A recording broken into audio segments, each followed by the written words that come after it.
Welcome to this week's Ask the Gov. Let's begin. Our first question comes from Angie Carter in Ames on Twitter. Angie says, when will Iowa be a renewable energy leader in wind and solar? I'm proud to say Iowa is already the leader in wind. We generate over 27% of all our electricity by wind.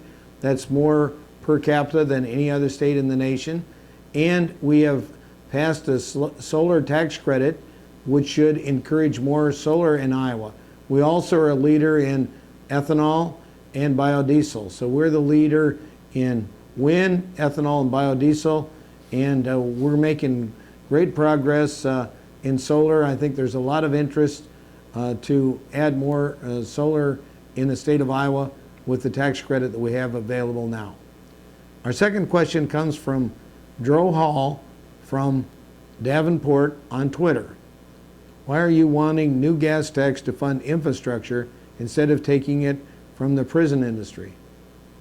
Well, first of all, the road use tax fund is a constitutionally protected fund, and the gas and diesel fuel tax go into that.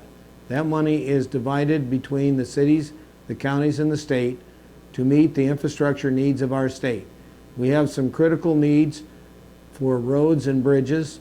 Many of our bridges are substandard and need to be improved, and this is something that's been needed for a long time. I'm pleased to say we got bipartisan cooperation to get that done. The prisons get their funding from the general fund of the state, as does education and public safety and many other areas.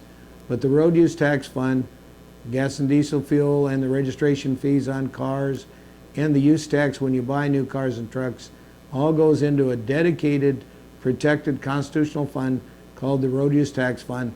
And that's then divided out among the counties getting about 30%, the cities 20%, and the state DOT 50%. Our third question comes from Sherry Limbert of Cedar Rapids on Facebook. Sherry asks, when will our state dump Common Core?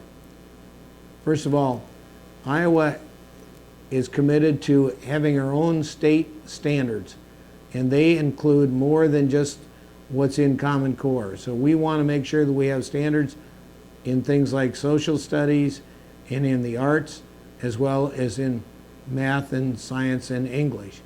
And I've already signed an executive order stating that it will be the state and local districts that will determine the curriculum for students in Iowa, not the federal government. And we're not going to share information from the federal government, nor have we gotten grants from the federal government like some of the other states have gotten.